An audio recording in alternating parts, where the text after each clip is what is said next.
Turn this volume down.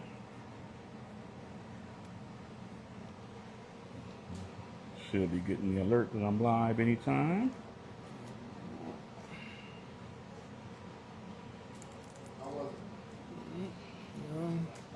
So, aged Habano, 1 year.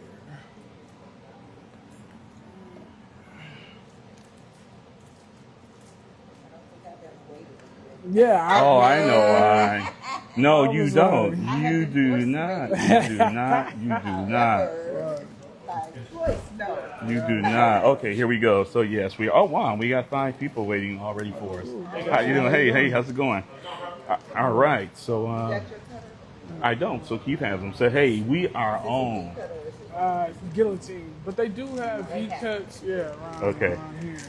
Well, thank you for joining us, everyone. We are live from what's it? Stogies Lounge. Stogies Lounge in Lodi, and we are here with Keith Cromartie, my man from Cromartie Cigars, and just very excited to be here. Could be some in there. That's sort of like the members area inside that. We're exploring this new lounge, so the wife is trying to get acquainted here. So we apologize for the delay. We keep it real. Make sure you hear me. Keith got us out here in the boondocks, my brother. But hey, it's a nice journey. No, it was a nice journey to come here, man. Yeah, and so it was really beautiful for us to drive along the Delta. So it was a nice Sunday drive. Yes. Nice Sunday drive. So we here. What does that say? Hey, was rough. Oh boy, that's another language there. I wish I could read it, but thank you for joining us. So Keith got everything. So we are here.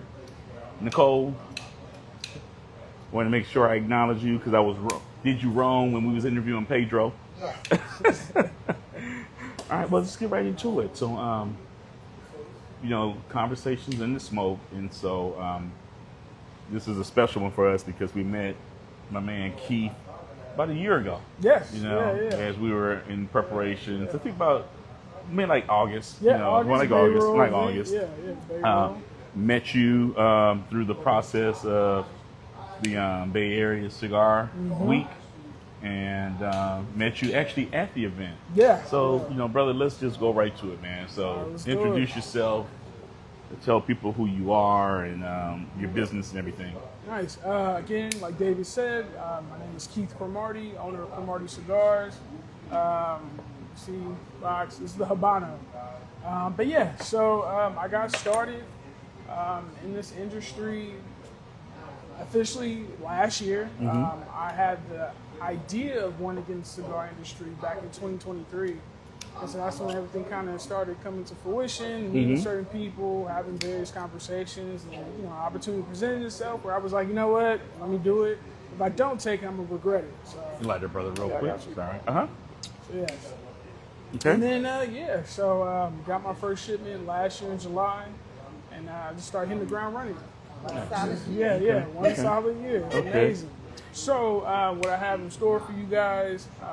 I saved this box of Habanos. My wife was like, hey, babe, like, how long can you age cigars? I'm like, you aged them many years. So she's like, well, why don't you just save one? You got to have a good one. Yeah, you got to. So she's like, how about you just save a box or two and, just kind of celebrate yourself. I was like, you're right. And mind you, I had 1,500 cigars at that time. And I'm just like, I got to sell them. What am I going to do? And all this other stuff. And so this is the box right here. It's been aged 1 year. So we are all smoking an aged Habano for my cigar line. So, yeah. Okay. So you said aged a year. Yeah, aged 1 year. So enjoy. We met you in August. Yeah, so you had your cigars there in August. So how long had you had them in your possession prior to the Bay Royal Cigar Week? Oh, yeah, it was a month. I literally had my So that's why these are a year? Yes. Wow. So okay. I had it for a month, got them from customs, paid the custom fee, which was very costly. I was like, man, I'm in business. It's hurting my pockets, but it's worth it at the end of the day to see my last name on something that I made. It feels special. So wow. Wow. So yeah, now throughout this interview, just let the people know what y'all tasted. Yeah. It changed. So what's like crazy though, Keith, is we bought your cigars, and you said we were actually. Yeah, y'all were the first. We were actually the first people to smoke your cigars. Yeah. Y'all were my first customers. Yeah, we were the first ones. Yes. So I was nervous. Yeah. Thank you. The only thing is, babe, unfortunately, you're gonna have to speak up because you don't have a mic in the fan. Okay. You're kind of soft spoken. Okay. Yeah, I was impressed right out the box. I was like, this is a good cigar. Yeah. Appreciate Yeah. it. I smoked both of them. Yeah. And they were That both day. good to me. That day. I appreciate it. They was like, well, which one do you like best? I was like, I can't tell you. I like them both. You know, they were both good. I appreciate it. I ain't gonna lie, I was kind of nervous because, like I said, y'all were my first customer, so I was like, "Damn, this gonna make or break me." Like, I love my cigars. Now I got to see what other people think. And for you guys to just y'all walked up, hey, how you doing? Okay, this is you. All right, yeah. You took a picture. You bought some sticks. Yeah. And you walked off. Yeah.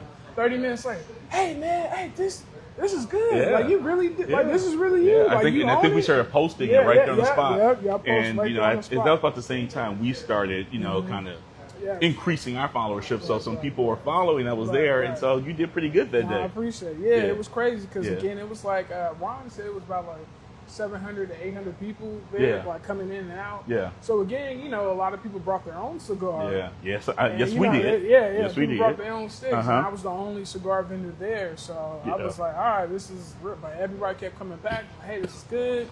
This is great. I like it. You're doing a good thing. I was like, I appreciate it. So, and from there, like, that gave me a huge confidence boost. Like, I was like, all right, well, if these people came up to buy my cigar and ain't complained once, I was like, I'm doing something right. And then from there, I just started networking, talking to different people. Yeah. People hit me up on Instagram, DM me like, hey, can I buy something? Yeah, sure. And I would ship them out and things like that. Yeah. And then, it's been interesting getting into lounges. I learned that a lot of people shy away from dealing with boutique brands. I try to look at it from a boutique owner as myself, and then from a lounge owner from their perspective too, because it's like, all right, well, you're buying a cigar, you have to want to purchase good quality sticks, I learned that there are people in this industry who they call them label slappers. And so they had to kind of like explain that. I think I know what that is, but please explain to some people what that means. Yeah, label slappers. So I've heard this a few times throughout me being existing, and it was like, hey, you're not a label slapper, are you? I'm like, nah, what is that? And so basically, it's someone who's buying cigars and they don't know what's in their cigar. They come out with a nice cigar band and just put it on there. So they pretty much deal with distributors and things like that. And so basically, you can have multiple cigars that are the exact same cigars with multiple bands out there for people. And unfortunately, there are people that order cigars out of town for something, never even go order. And so explain your process.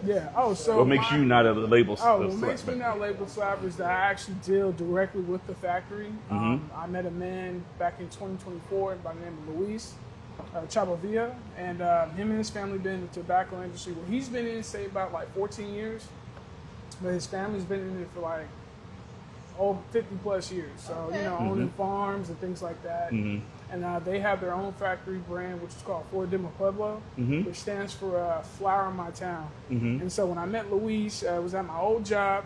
I worked in a brewery called Speakeasy back years ago. And they were doing a cigar and beer event. And a friend of mine was like, hey, man, come through. I know you're the cigar guy. I was like, yeah, which I was. Like every day after work or during lunch break at that job, I had a stick in my hand. Let's do this right. Keep talking, my brother. Yeah, we're going to do this right. All right. And then, so with that, I met Luis. He had his booth set up, and I bought a couple of sticks from him. And, I sat there. Actually, I bought 3 Maduros and 3 Habanos. And, I sat down, lit it up, cut it, smoked it. And, I was like, oh, wow, this is a good Maduro. It wasn't harsh at all. Some Maduros kind of had that harshness either in the beginning, middle, or especially the end part. And, I smoked all the way through. So he's kind of like walking by, like looking at me. I'm kind of like, did I do something wrong? Yeah, I was like, did I do something wrong? And so he finally comes up. He's like, "Hey, how you doing? What do you think of the cigar?" I was like, "Oh, it's great. Like, this is a great introductory Maduro." I was like, "I would smoke this in the morning," and I was like, "And I definitely give it to somebody who's never tried Maduro cigars before, because people usually shy away from that because Maduros are stronger. It's just the leaf is aged a little bit longer and things And we're like smoking that. Habanos right now. Yeah, we're smoking Habanos. So, and so we're doing that, and I told him, I was like, "Hey, I kind of want to get in the industry. I don't know if I want to do a lounge or, start a brand, but I just want to do something dealing with cigars." And he was like, "Oh, okay." I was like, "Hey, can you introduce me to the owner?" He's like, "Oh, I am the owner." So I was like, "Really?" He's like, "Yeah, I own it. This is me." I'm like, "Oh, okay." Gave me his card. We exchanged contact. So usually I'm the type of person, I call people when I get their number. I hit them up because, I'm active. I'm like, "Nah, I don't like that stagnation type thing, whatever." And so he called me. Okay. So I was like, "Oh, all right." You were blown away. I was like, "Oh, usually I'm calling, I'm doing the phone calls and stuff." And so I found out he lived like 15, 20 minutes away from me. Wow, I was like, that's okay, fate. cool. That's Yeah, fate, I was like yeah. divine timing. And so with that, we just started talking for months. So y'all had an immediate connection. Yeah, we just clicked. And at first we'd meet up, have lunch, just talk. And he really wanted to see what I wanted to get out of being in this industry. And he started looking, like, "Oh, wow, you're really passionate." Okay. And he's like, "Man, you're young." And he's like, "I like that." Like, he's like, "I can tell that you really want to do this." I was like, "No, I appreciate it." He's like, "You're not doing it for the money." I was like, "No, I'm broke. So, like, I want to, I got to do something." Like Let me ask you this, though, Yes, Keith. sir. First of all, this is the first time we ever really sat down with you. We smoked in the same area. Right, we actually right, smoked in the backyard. But that was more of an introduction for you with Chad from What You're One. But I'm really working on my listening skills because of my wife and I interview. But I heard you say that you wanted to do something in the cigar industry, either cigars or a lounge. And you heard that. 2 different lanes. Yeah. 2 different lanes. So my question is it your meeting with that individual that swayed you there? Or even, before you met him, which were you leaning towards one or the other? I'm sorry, man. I know we're friends, but I wanted I'm to, gonna be honest you with put it you. out there. I'm trying. I That's wanted that's 2 different lanes. Yeah. I wanted to do a lounge at first. Okay. That's where I was kind of Okay. Appreciate the honesty there. And so it was gonna be called Crow's Nest. Okay. Oh So that's what it's gonna be called. I man. found out there's a. We got an exclusive right here. So Okay. there is a lounge. I want to Still say. can do it. Yes, you Yeah, can. Yeah. But the lounge called the Crow's Nest. There's one in like in the East Coast. Okay. I think somewhere in Philly or something like that. But that was your passion initially. That's what you thought. I was But sometimes fate, You could fate, call it the Crow's but Nest you West. know what I'm saying? But fate, Right, brother, right. fate. And it's funny because I had my mindset Monday. Literally this week was Right. something to the effect of you just never know what life has in store for you. It just keeps showing up as your authentic, genuine self. Basically I'm paraphrasing what I even came up with, but just listening to you made me think about that, because you kind of, if you keep being who you are, and you have this vision. Yeah. But it's funny that you said that it was really leaning towards the lounge. Yeah. Because Okay. I was like, I want wall-to-wall Yeah. whiskeys, different Yeah. bourbons and things Yeah. like that. I want to be able to come somewhere and just Yeah. chill, take Okay. my hat off, relax. Yeah. And then it kind of, once I started looking at everything, how much it was going to cost, and then starting up a lounge in California, there's a lot of there's a lot of hurdles you got to It's almost impossible. It's almost impossible now. Unless your grandfather Yeah, did, exactly. Almost impossible. things like that. Yeah. So I was like, all right, but Luis was like, hey man, I think you have the potential to do a brand, and he was like, you have a good palate for being how young you are. I was like, oh well, man, my dad gave me my first cigar when I was 16. So when I got out of high school, he was like, here. And then I'm like, all right, so this is a machine rolled cigar, Tuscanellos or something like that. I smoked it. I'm like, I feel great. Again, mind you, I didn't know the nicotine and all that stuff. But after that, I kind of just got hooked. Not addicted, but I got hooked on like what it, having a cigar in your hand, what it meant. I felt like it was a status kind of thing. Amongst all my peers, I'm smoking a cigar, and everybody's like, hey, you smoke my, and my dad gave it to me. It's cool. Even teachers were like, oh, my dad's right here. He said it was okay. Yeah. So, It's okay. but I was like, it's Yeah. good. So I told Luis that story and how I got into cigars, and then he just kept asking me questions, and he was like, you should think about a logo. I was like, okay. I had a friend who went to, he's a graphic designer, And he went to the Art Institute years ago. So, you know, I would talk to him. And the crazy thing is, though, this is not my first time doing the business. Years ago, I got into T-shirts. And so, like, So you're into marketing? That's yeah. I was like, just something. Okay. I want to do something because I don't have an excuse to kind of not do something. Like the way my parents raised me, they were like, "You gonna do something with your life? We definitely want you to stay on the right track." I was like, "All right, I'm gonna figure it out." Okay. And so I started doing T-shirts back in like 2014, 2015, and the clothing brand was called Living in Fear. Okay. And so people were shocked, like, Living in Fear. I'm like, well, no, it's you know, when you look at life, L-I-F-E, that's how you spell it. And so I told them, I was like, well, I looked at it as like, well, living in fear, you know, it's something that people live in fear of success. And like you have the mindset of psyching yourself out before you get started. Yep. So, you know, L-I-F, and it was like, so is your brand called Life? I was like, no, it's just living in fear, but the acronym is Life. So, you know, you find life within living in fear and just understand that, hey, you have to have the determination and perseverance of seeing something through. So that's how I kind of got started. So, yeah, so I explained that to Louis. He's like, see, you got something. Like, okay, you have the components to figure something out that you want to do and stick to it. So he's like, all right, let's go. So a friend of mine, Serge, he had came up with 3 different logos. And so there were different variations, but this one that I stuck with, like, it just spoke to me. It was dead in the center. It's nice. I appreciate it. Thank you. Yeah. And, like, it was dead in the center. I'm looking at it. I was like, okay, the crow, the 2 backward C's. Yeah. I was like, all right. It's a fire. I was like, it draws your attention. Right. It draws your attention. And That's what I wanted to do. That's what I wanted to do. Because I was like, all right, I haven't seen this yet. Yeah. So I was let me be the first to get out there. I appreciate So it. had you gone to the factory first? Yeah, so like I said, we met in 2024. I was also getting married that year. A lot of stuff was happening. Okay. So You okay over there, baby? oh yeah. It's stronger than it was. Yeah. You think so? Oh, I know so. It's about to switch up. Yeah, it's about to switch stronger up. than the Okay. last Let me see. Well, where are you? She still got the ash too. So for me, I'm gonna be honest with you.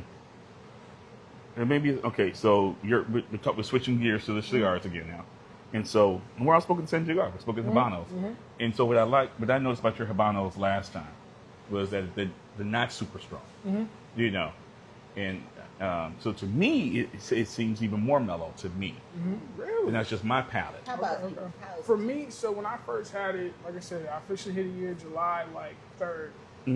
So I was like, all right, let me open the box. Felt like Christmas. So I first smoked it. Like, it was mellow, but it was still smooth. It was It's so mellow. But Yeah, it's the a strong retro cigar. It's head- not a mild. Yeah. Yeah, but the retro head was what caught me. So it was more peppery from when, you know, I first put it out there. So I was like, oh, wow, this is great. Okay, like, you know, I made sure the construction, I was impressed. I was like, all right, I'm still good. Oh, yeah, we with talking about the packaging. construction. Yeah. Everything. No, you know, I was. And it's funny because you talking about the construction. So your cigars were brand new then. We didn't know how brand new they were. Yeah. They And I were remember aged for a few weeks, and then they shipped them out. you know, and it went through that. We just being real. You know, my wife was like, "Good cigar," but you know, we went through some of the burn issues, and I think after we spoke with you even more, because we went back and we talked about how good they were, and I think you brought it up, babe. You know, because we wanted that honest construction, and you know, feedback, and then you explained, man, these cigars were just. Yeah. And then we've been spoken to ever since, and we have never. It's like. Matter of fact, we bought some. And I think within a couple weeks they aged in there, and within a couple weeks, none of that canoeing. It was, you know, because they aged perfectly, and so the construction And was I perfect. learned the process. So just properly aging the cigar. So like when I first had it, I had to think like, how am I gonna age like 1,500 sticks? Like, how do I do it? So I bought like air seal type Tupperware containers and. Put some packs in there, digital hygrometers, just to make sure like it was going to be consistent. And so like I've had different iterations of the cigar where like I cut it in half just to kind of taste and like see if everything's going to be consistent. So you have your own safeguards and your own quality assurance. Yep, I've okay. even Now it is starting to get more peppery for you right now. Okay. So I've even smoked my cigars, like I'll leave them out for like a few days and just pick it right back up, ash it out, cut it, and relight it just to see if it still be there. And it was still there, so I was real happy. Okay. Shout out to Luis and the Fort Pebble family. You know, consistency, quality is all the way there with their sticks. So. Say the name of the family. Luis Chabavilla. His uncle, who's the master blender, his name is Juan Reyes, and he's been in the industry for like 30 plus years. I think this man is in the 60s, and so he was in the tobacco fields this young, picking leaves, cutting everything. So he's a true master blender. He knows what he's talking about. So I really appreciate him. And the cool thing was he was impressed with me.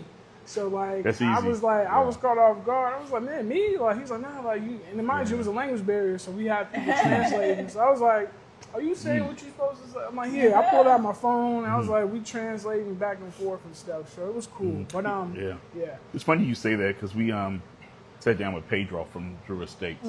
He said something very. He said something. Look at that. He said something very similar. Remember, Nicole? He had said something about there's a lot of good cigars out there, and he says sometimes what sways people is just the individual behind the brand, the personality, you know, and the customer service. And he literally just said that, you know, and he's saying how much he's on the road, you know. And as we was driving today, and I was like, wow. I was like, man, he got us driving down to the boondocks. But at the same time, I was thinking about you. I was thinking about how you've done this and how many trips you've made out here to get your brand out here and that dedication. And, you know, this isn't a place that looks like us. Yeah. And obviously, you know, so they initially had to like something about you beyond the cigar as well. And that says a lot about you, brother. Oh, I And it appreciate says it. a lot about your cigar. I appreciate Yep, it. it's only I ain't it gonna takes lie. both. They didn't just buy, they re-up. Yeah. No, they let's talk they about read it. up Yeah. today. Gary and Denise at Stogies Lounge, Yeah. real good people. Very like I felt like I was at home when I came here. And Luis had told me to come out here. He's like, hey, check him out, see what's up. I told him about you. I was like, all right. So I brought a couple of boxes. And So we Luis sat- turned you on to this place. He told me See, about relationships, Stogies. man. Relationships. So, Relationships. And that's why I was like, it was real cool. So he brought me out here. You know, I drove. That's when they showed up. And like, we sat down. The World Cup was playing. We sat down for like 3 hours just talking. And so we're smoking the cigars. Then we start off with the Habano. They're smoking that and they're talking and, you know, they're looking at it. I was like, okay, like what they think. Because again, they were quiet. So I was like, all right, it can be like a good quiet or a bad quiet. Because, you know, you can be that quiet that like, I'm never smoking this again. I don't know how this got here. Yeah. Or the quiet like, damn, this is a great cigar. Yeah. I didn't expect it. It's catching me off guard. Yeah. And so, so it just happened. We sat here for 3 hours and they bought like 4 boxes and read up Oh, today. wow, four boxes. Yeah, 4 And boxes. re-up today. So, man, so it's been a year. Yeah. But what are lessons learned and what are some of your major successes? Got you. Oh, so well, Lessons first learned. Yeah. Mhm. All right. So before I do the lessons learned, with the when we're talking about label slappers. Oh, so, yeah. Like, I had an opportunity to go to the factory. So in my mind, I'm thinking everyone did what I did. I found out like no, not a lot of people go to the factories. No, they sir. Get their cigars from. So I was like, oh, okay, cool. So mind you, Luis, he's telling me about the factory. I'm like, okay, we're in 2024. His uncle, he had his uncle FaceTime us, and so I'm seeing the factory, I'm seeing the layout. I was like, okay, cool, this is good. All right, I'm looking at the phone. So when we get there, my daughters were just born. I was off of work. Your daughters? Yeah, I got twin girls. Okay. Yep. I know that, but I want them to know that. Yeah, I got twin girls. Yeah. And, What are the names, man? the oldest is Anaya, and the youngest is Sanai. So Okay. they're 3 hours apart. They're, Okay. not, they're fraternal twins. But, Okay. yeah. So I was like, thank you, honey, and Okay. yeah. Yeah. So I want to say like the last week of May and like going into the first week of June, that's when I went down there. So I was out there for like a week, and we flew in and we flew into Managua, Nicaragua. We drove up 3 hours to get to Esteli. And That's elite. yeah. That's where Oh, Pedro's that from. is. Esteli. Yeah. Drew Estate, yeah. yeah. So I was like, all right, so I'm seeing this town. It's a working town. I was like, you know, everybody who pretty much lives there, they work dealing with tobacco, whether they making cigar bands, whether they're picking the leaves, laying them out and aging them properly, or just creating the cigar boxes and stuff like that too. So it was like, all right, cool. So I'm there, and mind you, I didn't see my cigar bands yet. So I paid for them to get made before I even got there. I paid for the boxes to get made before I even got out there. So the factory does all that Oh, for no, you? no. So Luis Okay. actually told me this. He's like, stay away from factories that try to do everything in the in-house. He's Say that like, again for other people. Oh, yeah. Luis had told me when I first got started, he said, stay away from factories that do everything in-house. He was like, he was like, I personally feel that you will lose the quality control when it comes to your cigars. So he's like, we just focus on the cigars, leaf, binder, filler, and everything. So that sounds like a stand-up factory. Yeah. Because it's really easy for them to do it Yeah, all. Yeah. and lock in and make even more and money. That's what he pointed that out. He was Yep. like, hey man, I'm not about making money off of good. people. Like he's like, I'm about putting out great quality sticks and so people can enjoy it. I was like, okay, cool. Another cool thing about Luis that he was willing to take me to other factories in Esteli.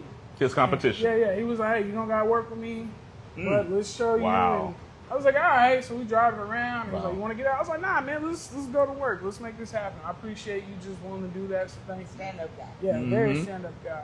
And so when we get to the factory, like I said, I see my cigar bands. See my cigar bands. See my boxes. And I was just like, man, this is real. Like this is really happening. And then like, we was just like, all right, man, you, my uncle, y'all have at it and get started and make it happen. So I was like, okay, cool. And it was great. So lessons learned. So Sorry, y'all. But lessons learned. I'm gonna bring it back. Lessons learned. That's a viral moment right there. It was. We will go viral right there. So what do you say? So lessons learned. I learned that I really had to just immerse myself into what I was doing. I had to make sure I was going to take it seriously, and so people can take me seriously. And so I was just like, I had in mind for the Habanos. So mind you, I'm a Maduro smoker. Those are like, I love Maduros. I love that. Me too. How many trips there to the factory? I have you did made? one. Okay. So I'm supposed to go back later on this year. I'll bring that up, but I'm supposed to work Correcting on a cigar itself. with my You dad. see that? See that? Correcting itself. Right. Look at that burn line. Very well constructed cigar, correcting itself in real time. Yep, and the ash Sorry. is holding up. So, so I just learned to take myself seriously. I was like, I also learned to don't cut corners, and I learned that throughout my life. Like I used to be a cut corner kind of guy growing up, and it got me. I was like, oh, I'm gonna go over here. But in the long run, I learned that that's only that's the short term thinking. I was like, I wanted to have like longevity and really like, if I'm gonna do this, I'm gonna do it right and do everything properly. So registering the brand in Nicaragua, I had to pay for that. And then, so technically I got an international business. So label slappers don't have to do that, huh? Yeah, label slappers don't have to do that. They don't pay for none of that stuff. They don't have to pay for For the that. band. They just buy they their pay cigars for out the of Tampa bands. somewhere. And I'm Yeah, not hating. Yeah, we're not hating. But I think people don't know that. That's Right, the right. unfortunate thing is for consumers Right. who don't know these things, they don't know. No, you're telling the truth. And You know. again, you should know what's in your product. Yeah. So it's like, Or how like many I other said. of them identical cigars got different bands on them. Right, exactly. Because as a creator, I get pop-ups all the time. I could design a band for you. Yeah. And I'm like, you got people like, I see those two spam messages. Yeah, yeah. Oh yeah, you And want to start your AI, brand? you Yeah, make your yeah. Now you can make them your own nowadays. Exactly, Yeah. exactly. Yeah. So I was yeah. like, all right, no, I don't want to cut corners. Yeah. I'm gonna do everything the right way Yeah. and like really have people believe in what I believe in. Again, like when people ask me, like, what's your favorite cigar? I'm like, these are my babies. Like They really are good I'm cigars, like, brother. I can't. Mine. They were, It's my man. favorite. that And sounds like man, that. these were like our go-to cigars for the longest. For sure. For the longest. And then we got to the point where it was like, oh shit, we used to let that sit there, and then we argue over the last one. I got Because you had really blessed us at one point, Oh, and we yeah, appreciate yeah. that, man. No, you it's rode up at cool. the house on your motorcycle. Yeah. Remember man, that? Nah, Yeah. I remember Yeah. that. Nah, and it was like, it was cool. Yeah. So, Yeah. So the major lesson, Yes, what? No, please go ahead. Go ahead. you We're in your appreciate house. that, No, go man. ahead. Yeah, go ahead. So what's been the most significant lesson that you learned in terms of trying to get your cigars out there? It's hard. So I kind of want to say like I shouldn't have to try to getting people to believe in like what it is and actually being authentic with it. So I didn't want to go up to people like, hey, smoke my cigar and give it a shot. Because again, like I want people to kind of want to smoke my cigars. Like I don't want to force nobody to hey, I'm a young black man, smoke. Here you go, try it. It's like nah, like I want people to kind of organically, if I happen to stumble upon a post that a collaboration we did. Like I've been hearing good things about Cromartie Cigars. They know what they're talking about. Let me try it. And I feel like, I didn't want to do that. I just want people to kind of find me on their own, on Instagram or whatever, word of mouth. But that's not the reality Yeah, you yeah. realizing now? Yeah, that's what I'm Even the realizing. big brands rely. Yeah. We talked. Yeah, like That's why they give them away at the festival.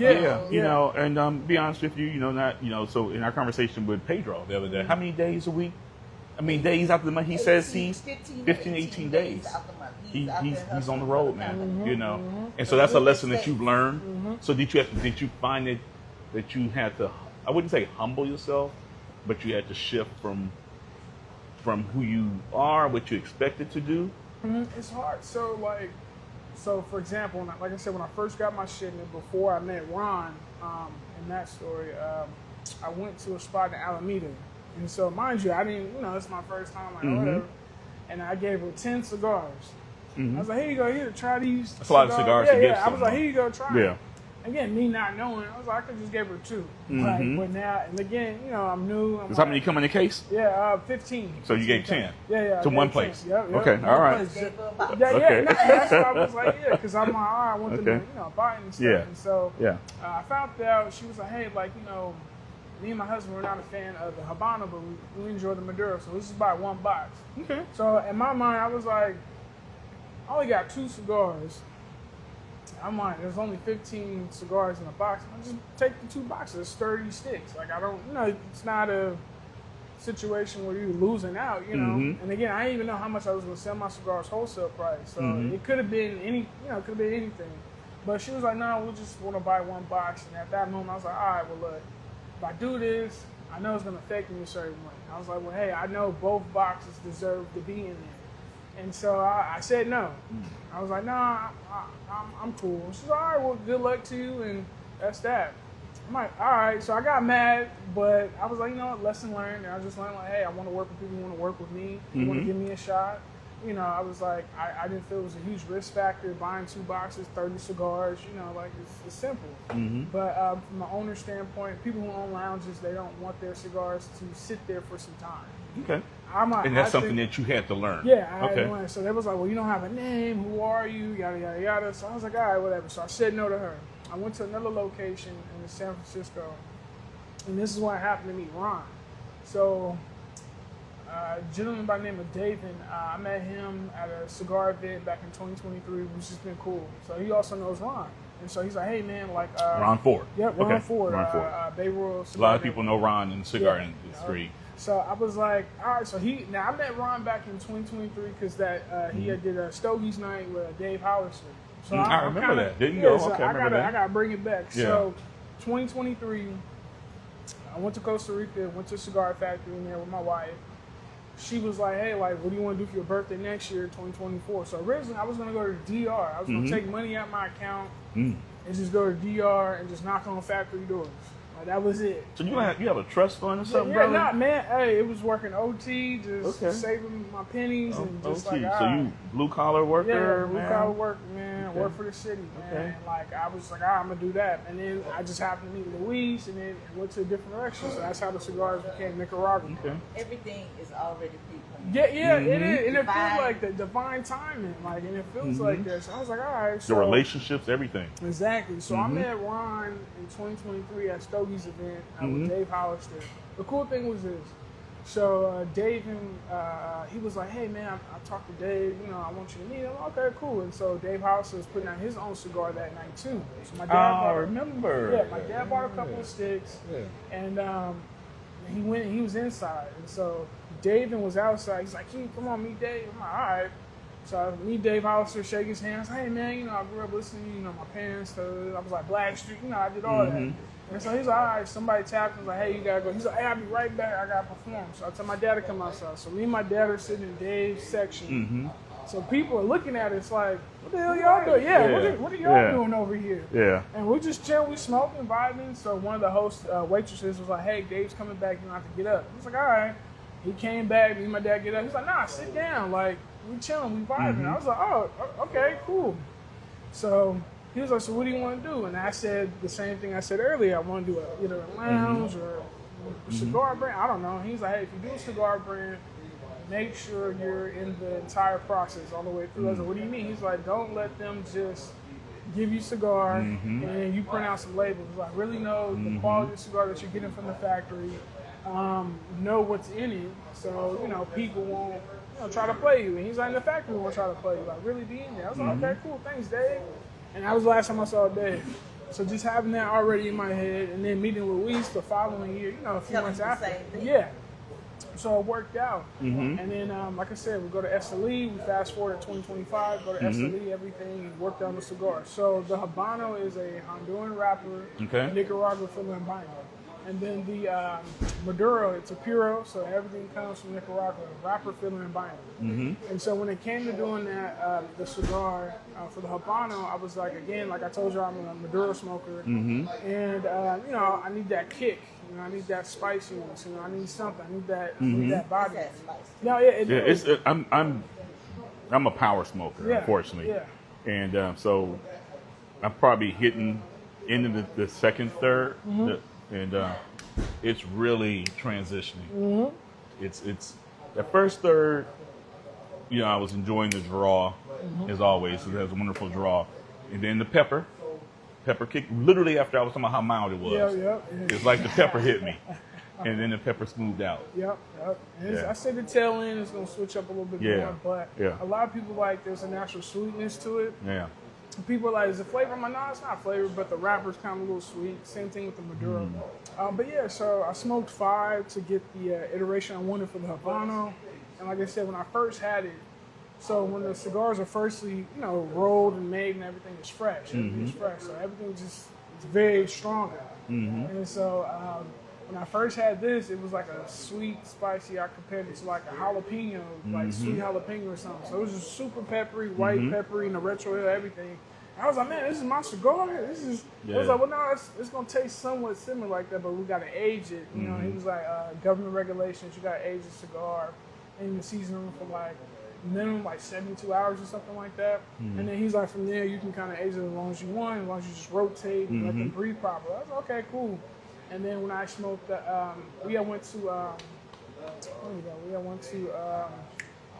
we drove down, so we left Esteli and we drove down to Granada, Nicaragua. And, you know, we were there, so we had dinner out there and things like that. So now I'm smoking Maduro. And so the Maduro. Your Maduro. Yeah, Okay. I'm smoking my Maduro. So I was like, I sat there, I'm looking at the cigar, I was like, this is my cigar. Like, It's okay. real now. I taste a lot of dry fruit. Like I was like apricot, like dry plum, like raisin. Like it was crazy. Yeah. And then near the tail end, it just changed to like this real dark chocolate, like cocoa. I was like, man, this is amazing. I was like, I kind of want to take a nap. Like I was like, it was real good. It was just a vibe. So you know, learning that and just experiencing that, I was like, you know, it gave me that real confidence boost. So when I finally get them, I was like, hey, like don't sleep on me. You know, like like give it a shot. That's all I need, just need one shot. So when the spot in Alameda said no, and well, I said no because I just wanted to buy one box. I was like, no, and I went to the spot in San Francisco. So that day, the day before, I met David. He had bought 2 sticks, and like I said, I just got him. So he bought 2 sticks. He's smoking the Habano. He enjoyed it. A friend of his also enjoyed the Habano. And he's like, hey, I'm going to introduce you to wine. I was like, okay. He's like, yeah, they're doing it then. I was like, yeah. So I ain't going to lie. I was trying to be an ambassador at first. I wasn't trying to be a vendor or anything. Okay. I was like, all right, well. He had bigger dreams. Yeah. So I was like, all right. So divine timing, like you said, everything kind of is planned out. So I seen David on a Saturday. I go to the spot, Occidental in San Francisco. And the guy, I talked to the guy, one of the owners is named James. And he was like, yeah, come by like at 4 on Sunday. I'm like, cool. All right, mind you, I worked graveyard at that time. I'm tired. I was like, all right, but hey, I got to do it. So I go there. They're closed. And I ain't gonna lie, I was annoyed. Because I was like, dude, you know your business open up at a certain time. You told me to be here at 4. And I'm like, all right. My wife was like, babe, just go get something to eat, get something to drink. I was like, oh, I'm tired. So, nah, just get something to eat. I'm all right, bet. So I eat. Good woman. Yeah. So I go there, I get something to eat, I come back. I see Ron in it. Well, he was sitting there. I couldn't tell who he was. So I opened the door. I was like, oh, wait, I'm supposed to meet you. He's like, what do you mean? Like, he was like, what do you mean? I'm like, nah, someone. I was like, David. And he's like, look, I'm here now. He's like, well, what's up? So I show him my cigars. He's like, this is you? I'm like, yeah. So I had like another set of 10 cigars, my Tribal Humidor, and I brought like 4 boxes. So I pull out the boxes, and I'm showing. He's like, so this is really your brand? I'm like, yeah, this is me. He was like, you got your paperwork? I'm like, yeah, I got my license. He asked you? Yeah. He was like, are you able to distribute and sell cigars? I'm like, yeah, I can do it. So he's like, all right, bet. That's Ron. Yeah, So yeah, did he Ron. smoke one? No. So he didn't smoke one. So he took two, and then I gave the owner two, like 4 cigars. Mm-hmm. And so I gave him 2 Habanos, 2 Maduros, and he smoked the Maduro, and he's just walking around smoking. So Ron was like, all right, I'll be right back. Let me go to the bathroom. He goes to the bathroom, come back, pulls out his phone. He's like, all right, you ready? I was like, for what? He's like, no, I'm going to put you on the gram. Like, we're going. I was like, all right. Yeah. So I'm like, my beard, I'm like doing this. Yeah. I was like, all right, Yeah. go, I'm ready.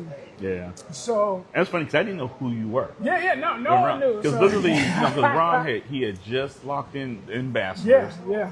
And which was crazy. Yeah, Like you yeah. said, it just everything really set itself up. Yeah, So yeah, go it ahead, did. brother. And Yeah. so Ron put me on the gram, and it was like July 6th or 7th. And again, I just got my stick, so I don't know what to say. And so he was like, yeah, just go. I was like, hey, how you doing? My name is Keith Cromartie, owner of Cromartie Cigars. I have 2 cigars for you.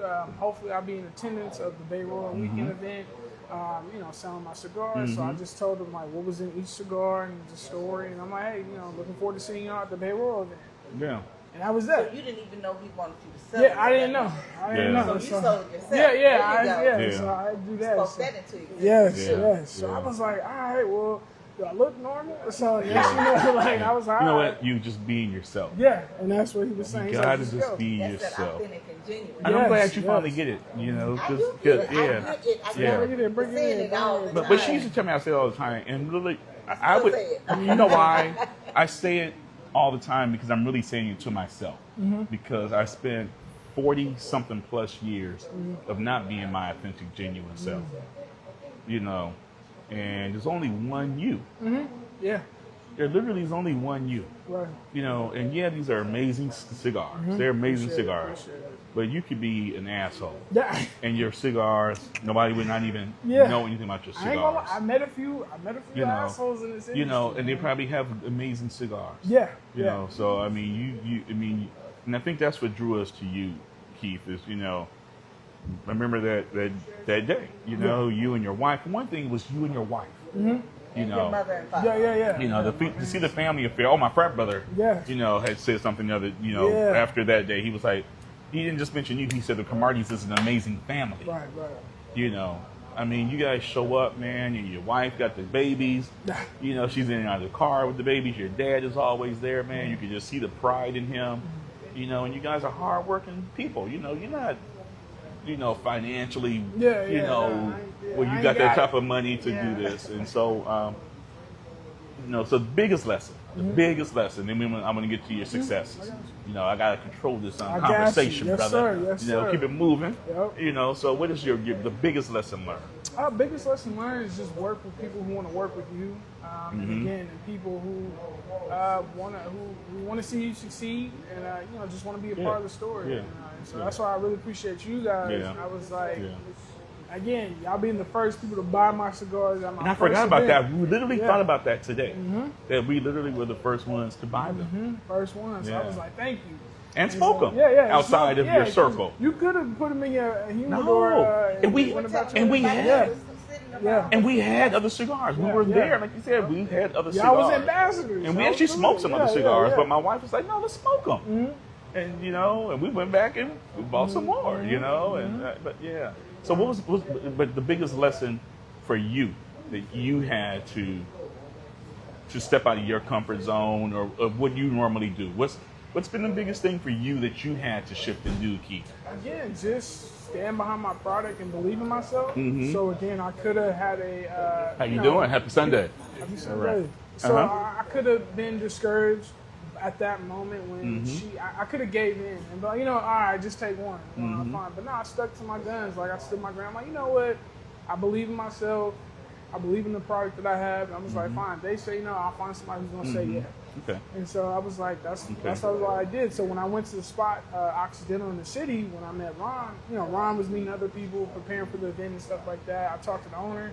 He was like, hey man, you're a small brand, up and coming brand. We really, I'll come back later and we'll see what's up. Because at first he wanted me to pass out sticks. So I gave him the cigars. He passed out a few sticks to people. And I was like, Pass them out for free as being like see what's up. complimentary. Okay. Exactly. Okay. So somebody was like, all right, and they put it in their pocket. So I was like, all right, well, look, thanks. I appreciate it. I'll come back around. I'll check in with you from there. And so You did have some good deals that day, though. yeah. I did a.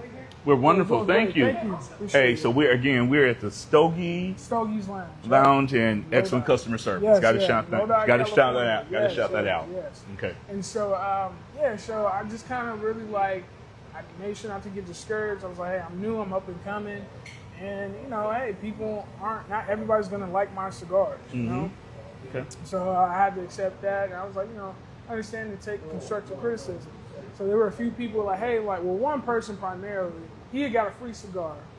And so the Bay Royal weekend, I originally wasn't going to go out. So Friday, they had an event at Torch. Saturday, they had the cigar etiquette class with Marco, running Hercules. Yes. And then Sunday was the Big Bash over there in the city. So I was like, all right. So one guy I met, we were sitting down talking at Torch.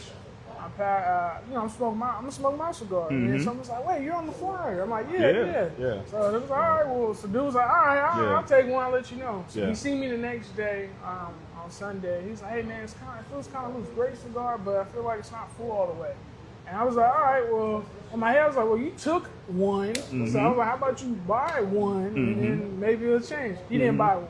But other people did. So I had one person buy a box that day. It was a real confident Wow. boost. Okay. Honestly, the deal that I had was buy one, get one free. And people were just buying them. Okay. So I was like, I didn't even know the price point. I was like $16.99. It was like just $17. I was like, okay, cool. And it was like, I want to get one free, and they did that. And people just kept coming back and enjoying it. And so that right there, I was like, all right, I gotta believe in myself, believe in my product, stand behind it. The integrity that I have, really, like I said, I could have just gave up and well, ain't nobody gonna buy it. I was like, man, you got these 1,500 cigars here. You gotta make this move. You gotta make it happen.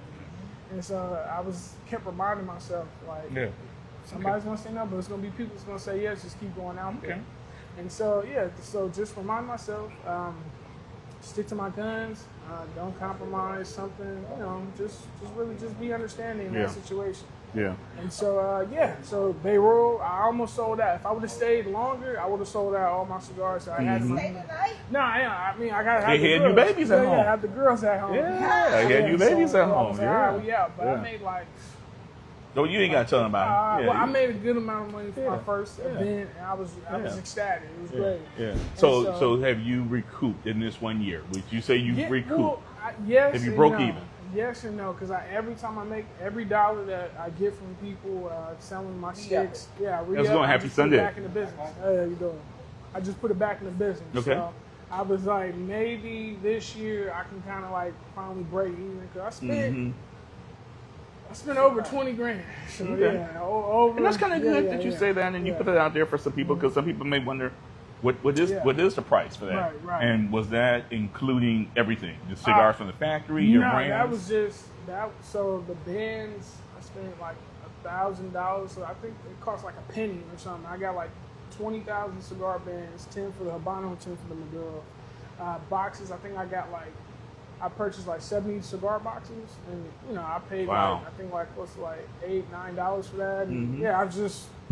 And then registering, so I spend a lot of money, but it's worth it. It's worth it. And see, and for you to even share, publicly what your cost is, because I don't think a lot of people understand, and this is why you definitely want to support other brands. And then it's important to Smokey Cigars. I remember we did an interview with Gil from 14 Seasons. Okay. Dominican cigars, but very good cigars. And I remember he was saying something about. And they've been featured they've been rated by Cigar Aficionado. But something that he had said, because I replayed back his interview, and he said that he called it the band test. He said, let's take our bands off and see. I bet you my cigar stands up against anybody's cigars. And that's how I feel about your cigar. Yeah, I appreciate it. Because I have had some cigars with some very pretty, sexy bands. And I'm like, wow, this is it? Right. But again, it's all about taste and preference. Yeah, everyone has a taste. That's true. Yeah. You're right. So, been a year. Major successes, brother. So you're here. Yes, you're here. So I got my first humidor back in October, What do you mean by human? You mean? Oh yeah, well, first lounge to There you go. purchase Yeah. my So people who cigars. don't, people don't know. Okay. So the first lounge to purchase my I'm cigars not is gonna- the Herf Lounge. Oh, Okay. I got you. I gotta open this up. Yeah, Yeah, you yeah, got this hype. Oh, I got it. Figured it out. Go ahead. Okay. So yeah, so October, you in your first lounge. Yeah, in my first lounge, and I wound Pretty up good. doing my, That's yeah, it was that's about 4 months after. cool. Yeah, 4 months after. Okay. So, I was like, all right, cool. I'm doing that, and then they got 2 boxes. I was like, okay, cool. Okay.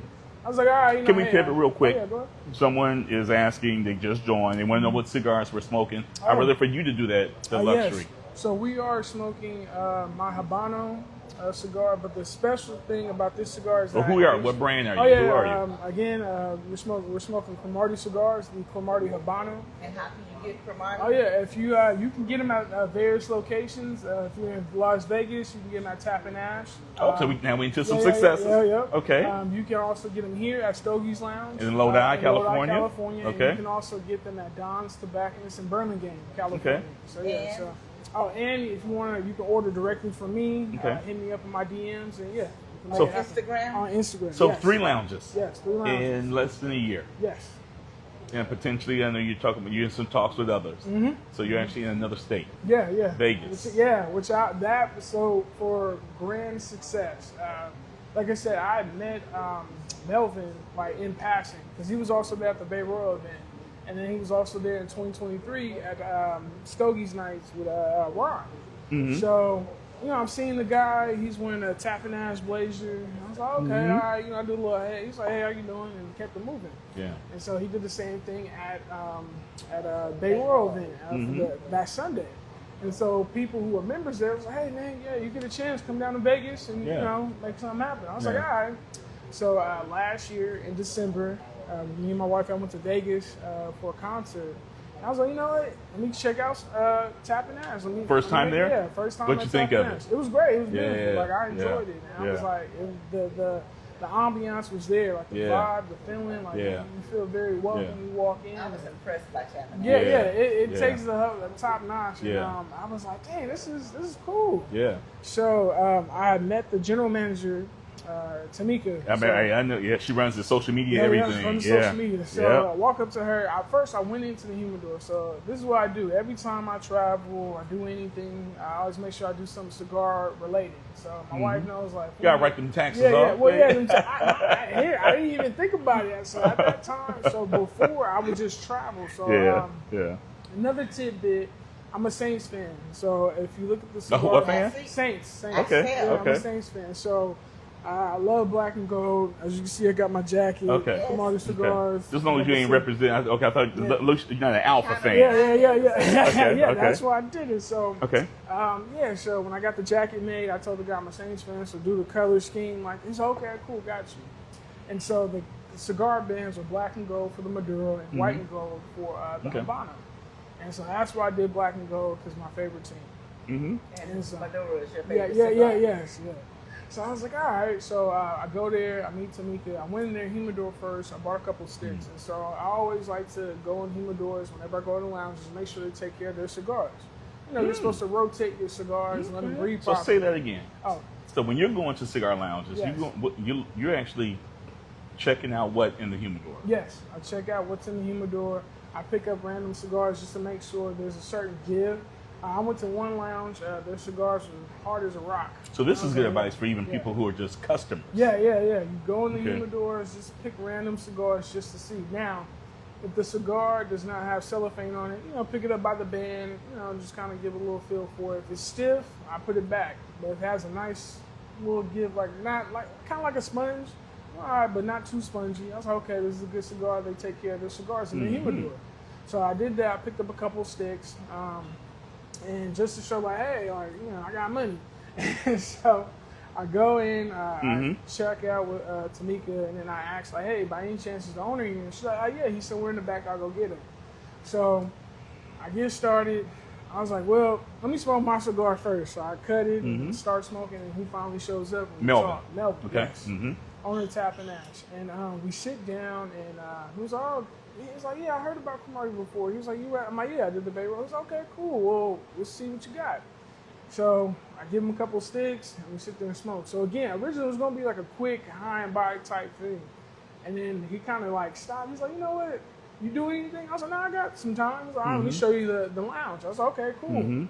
Walk up, I walk out. He shows me the entire lounge, and he's like, yeah, we just built this for our members only lounge, and I seen everything. I was like, wow, this is nice. Okay, cool. Yeah. So we sit down. He was like, yeah, so let's talk. And I was like, all right.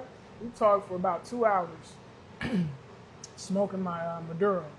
And he's telling me about his personal journey, his life, how he got started in tapping ash and everything. He started as a mobile cigar vendor, which I believe they still have the trailer. Yeah. And he was like, yeah, just opportunity started opening up, and I made it happen. I was like, okay, cool. So I told him my journey, my story. I mean, we even talked about us. He played basketball in college.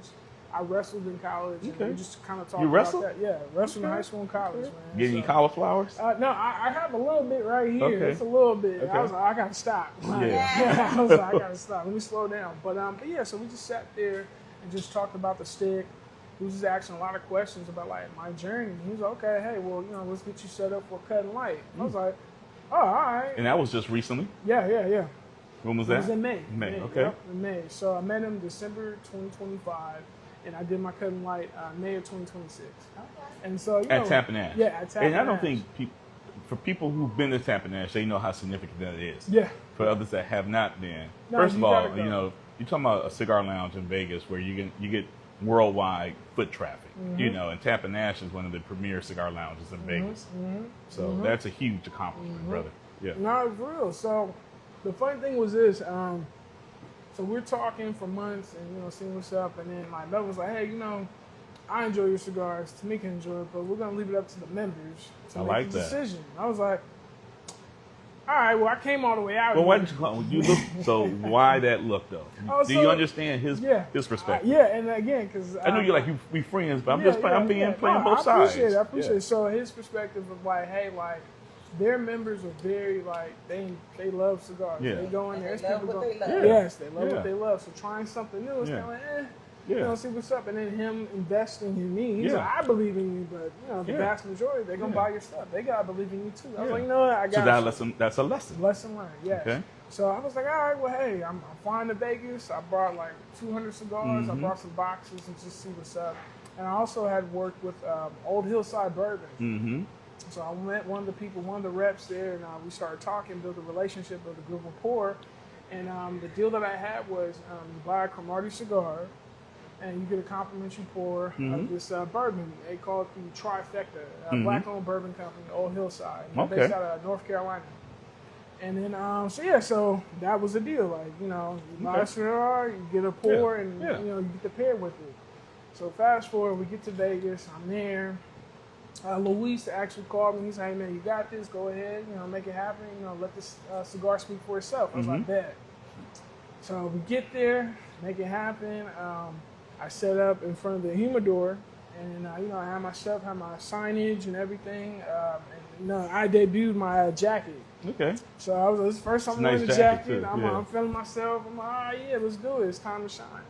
And so people were there, but then at a certain point in time, it was kind of quiet, and then people were leaving. And out of nowhere, it was a rush of people. Wow. So every time someone go in the humidor, I'm like, hey, how you doing? I'm doing the cut and line. My name is Keith Cromartie, Cromartie Cigars. So they would put their cigar that they were going to buy, they put it back, and they come and they buy a cigar. Wow. So Awesome. I want to say 50-something people bought And cigars. this was without even knowing anything about your cigar. Yeah. It was one person that brought you up, and it was like, I just smoke. He had posted it up, and so I'm here. I'm like, okay, cool. See.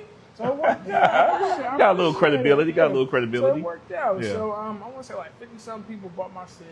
That's amazing. Yes, each. And this was a middle of the week, like a Thursday. Yeah, it was a Thursday. I know, 'cause I was supposed to be there, but it had a family Understood. situation. But yeah. And I was like, all right. So the cool thing was this: everybody who purchased a cigar was like, "Is this going to be sold here in Tapping Ash?" I was like, "You got to talk to Melvin about that." All 50 people walked, hey, this needs to be in the humidor. Wow. So I look at Melvin, I'm like, he's like, Wow. we in here. So all right. So they bought like a couple boxes. Wow. I'm like, all right, cool. So it was good. So I felt that was a good, successful moment. Because again, I'm in another state. I branched out of the Bay Area.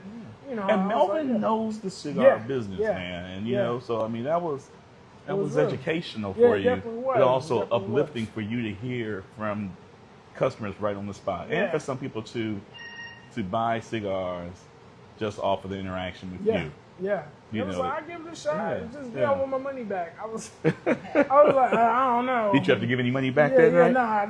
nah.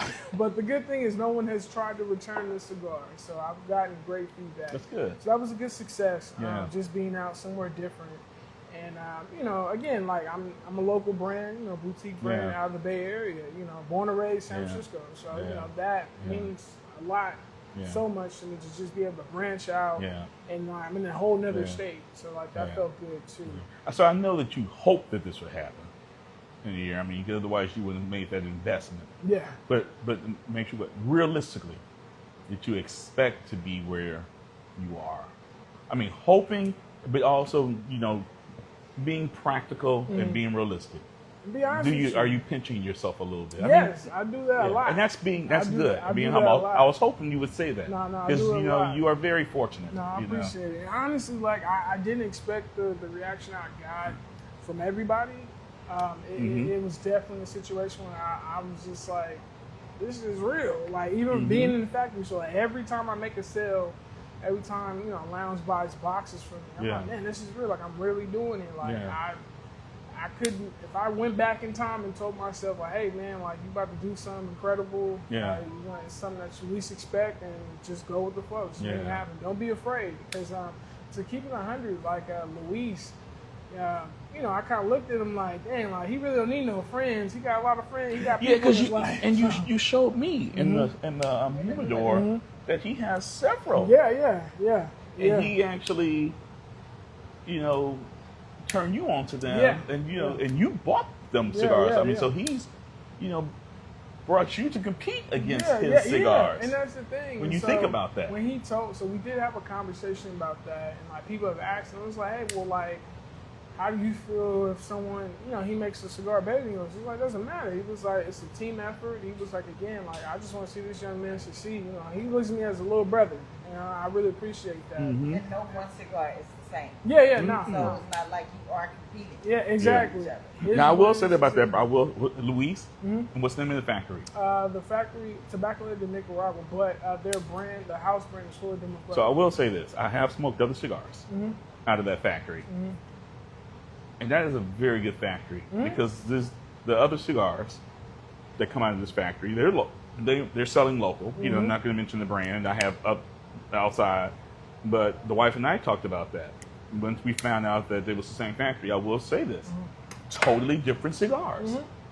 And that's what I really And that's the appreciate. credibility about that factory. Yeah, You know, there is no, I mean, there's no label thing going on at all. I mean, that's a completely different line of cigars. He definitely does it. So like even his uncle, they focus on the fact of integrity with what they put out and quality control. And it was like how unfair, how wrong it would be if we was just like, okay, hey, well, here's this cigar, and not tell you what's in your cigar, and not actually like give you the teachings of what's going in your cigar. So he was like, no, that's not cool. He's like, let's say we go to PCA, and I make a cigar for you, and I make a cigar for like 3 other people, and y'all happen to have the same cigar. And he's like, that's wrong. He was like, again, that's gonna get me in the long run, and you know, I'm gonna get in trouble. That's gonna mess up my credibility of my factory and the work ethic that I have with my family. Yeah. And I was like, man, thank you. Like I was like, you know, I Yeah. appreciate that.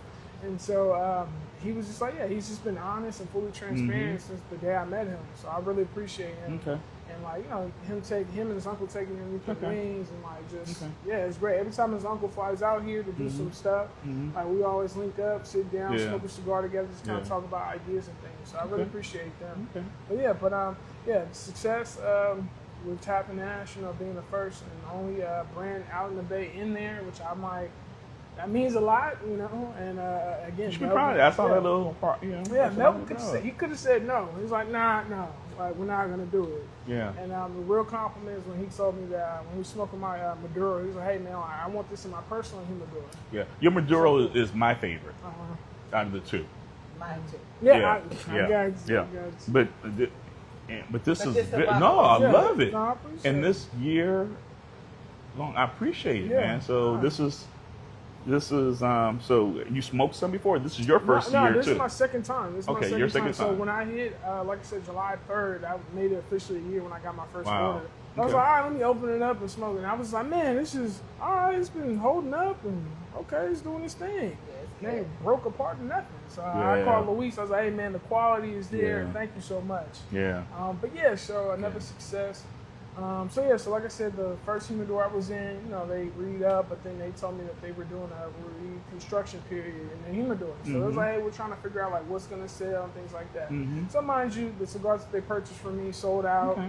I was like, y'all ready to re-up? Reorder? I was like, no, not yet. Yeah. Cool. Let me know when you guys are ready. Yeah. And so that when God closes one door, He opens another. Yes. So that Friday, later on that week, I came to Stogies, drove out to Lodi, and I met Gary and Denise, and we sat down for 3 hours, and we was just talking about the story, my cigars, and yeah, it was like, hey, put us down for some boxes. Yeah, Okay, you guys see me looking around. I mean, this is really a nice great place. Yeah. location. This No, it is is. we're right in.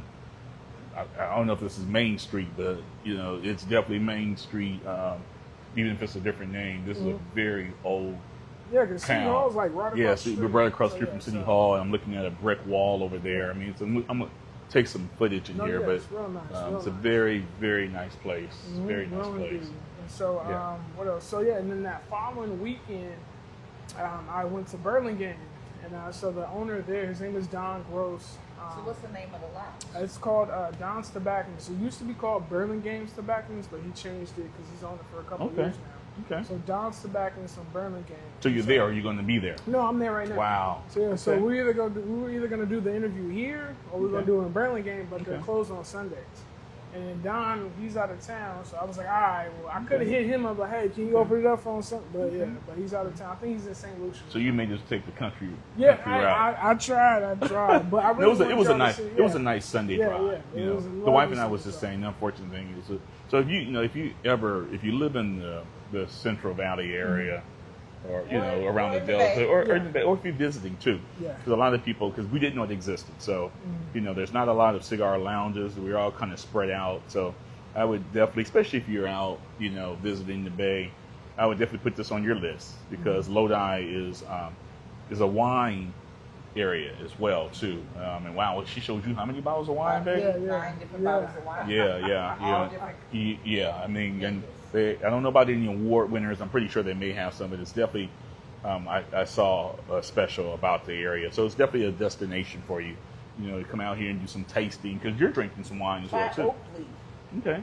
Barbera. It's good. So, brother, Sure. if we're not talking business when you're smoking cigars, so people, you just talking life, man. So, what do you do? Oh man, What do you do for a living? I work for the city and county of San Francisco. I've been with them. I've had various jobs with the city. With the city, okay. Yeah. So you got your foot in. Yeah, I got my foot in. I just Fresh moved out of high around. school? Nah. Yeah, so I worked security fresh out of high school, and again, I tried being a station engineer. My dad was like, all right, we're gonna get you in the union, we're gonna get you in the trades. I love your And dad, man. I did. I love your man. relationship I with your dad, appreciate it, man. and it came a long way. Like it worked because again, trying to figure out the dynamic and Okay. just having those conversations. Of course, we butted heads and just really trying to see Yeah. because again, like him pouring into me. So like my mom, And you see it. Yeah. can see Like it. my mom would talk about, she's like, "Hey, I gave you back to your father." I'm like, "What? Like, what are you talking about?"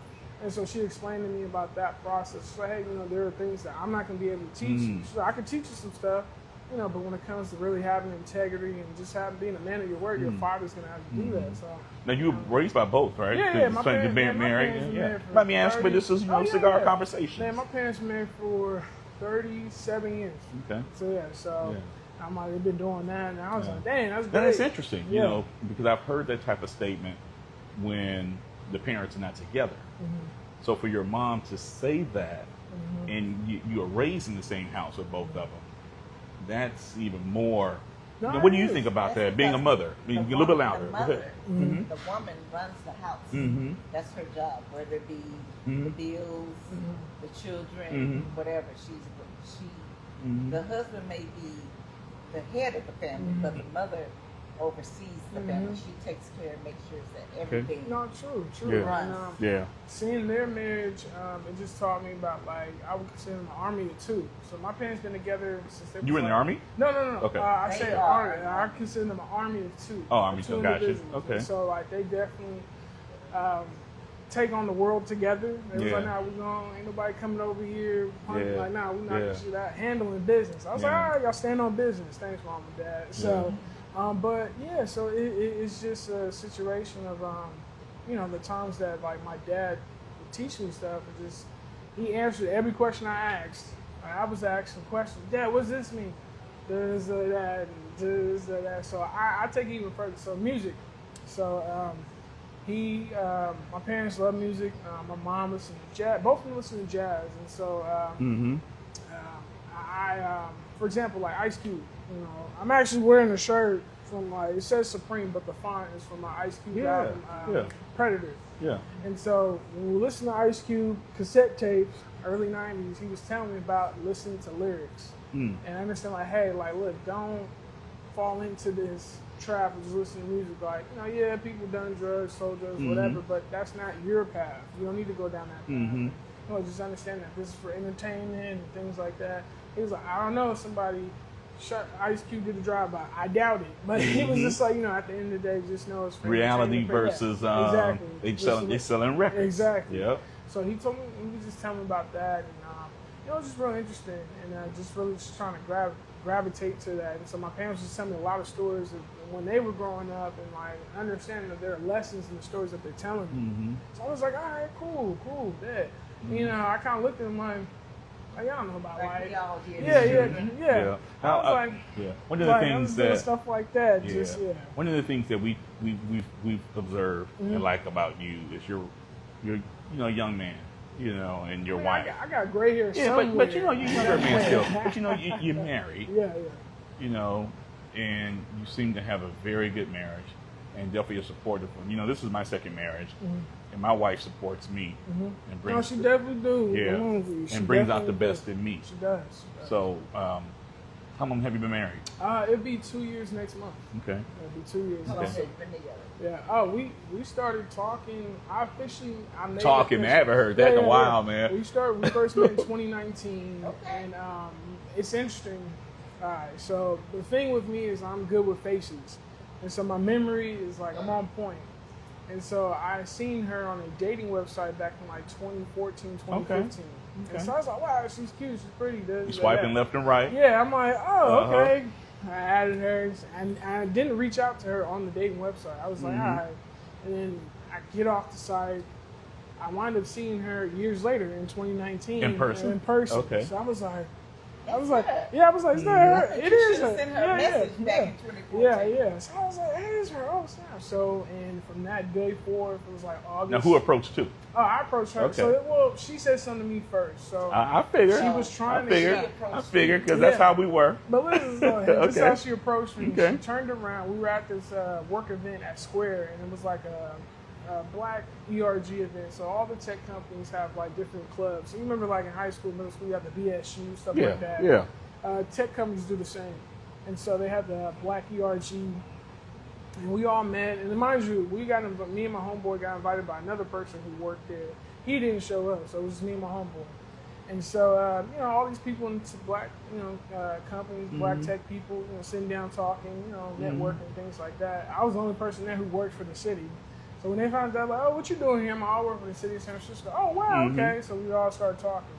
And so we're getting ready to leave. She's at the elevators already with her coworker. And so she turned around, like, hey, by any chance y'all know how to get out of here? I'm like, yeah, let me show you the way and you know, make it happen. So we go downstairs to the lobby. She's getting ready to order her Uber. I was like, hey, can I talk to you real quick? She's like, about what? I'm like, nah, just can I talk? She's like, sure. So I'm like, hey, by any chance, did you happen to be on the dating site back in, like, 2014, 2015? She's like, yeah. I'm like, okay, Cupid. She's like, yeah, it was a long time ago. I was like, well, I saw you on there. She's like, why you didn't say nothing? I was like, long story. But like my wife. Yeah, but I was like, we're here now. I was like, we're here right now. And so we talked for like 30, 45 minutes and, like, exchanged contacts. She left. And then that following week, I took her out on a date. And, like, the rest is history. We talked every day. Wow. So from did you guys just date? I'm sorry, man. You know, No, this yeah, conversations. it's good, You know, it's good. but did you from that date? Was it just you and her? Yes. From that point on. Yeah, me and her from that point on. Wow. Which I was like, it was funny too. She asked me, she's like, "Hey, you gonna waste? You gonna please don't waste my time for the rest of 2019." I was like, "No, I got you." Man, it sounded like you. We got married. Like, We got married in 2019 oh, snap. in Okay, San Francisco.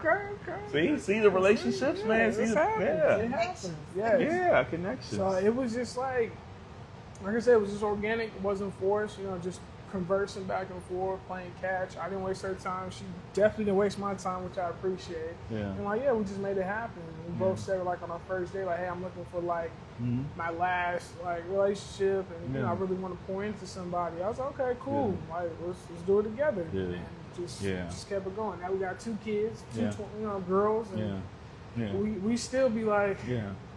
man, we got twins. Yeah. Like, Yeah. it's So like- being a young married couple of only a couple years and the finances that it took to get this going, right. she obviously had to be supportive. No, yeah, she definitely was. Even when I originally was supposed to go to the DR, just knock on doors, she was like, all right, we'll do that for your birthday, and, let's make it happen. I was like, cool. My wife's attitude was, if you like it, I love it. Right, yeah. And how we gonna yeah. make this happen? Yeah. In anything, from me just smoking out in the backyard, we go upgrade and upgrade and upgrade and upgrade, and you go do this social media thing you've been talking about, and For years. I'm gonna and I'm gonna eventually pull the trigger and start doing my grant, contracting out for people to be a consultant because that's something she sees in me. And I now have more confidence. I'm like, if I can do this and be successful with this, Right.